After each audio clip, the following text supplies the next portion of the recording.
El Mas de Sotorres és una masia encantadora, en ple Parc Natural dels Ports, reserva de la biosfera. Un allotjament rural amb capacitat per 8 persones perfectament rehabilitat, còmode i ple d'espais acollidors. Com aquest forn de llenya, fantàstic per fer unes pizzas. O aquest racó de lectura a la segona planta, a tocar de les 5 habitacions de la casa.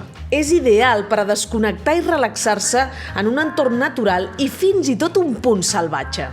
Just respecte per la natura, que allà està encara com els últims 50 segles i així hem d'intentar que es preservi. Les vistes són a boscos i vinyes i a un petit hortet particular. La casa és un bon punt de partida per fer excursions a peu, escalada o banyar-te en un salt d'aigua a pocs minuts caminant. T'imagines banyar-t'hi amb el bon temps? El preu per nit és de 200 € i l'estada mínima és de 2 nits.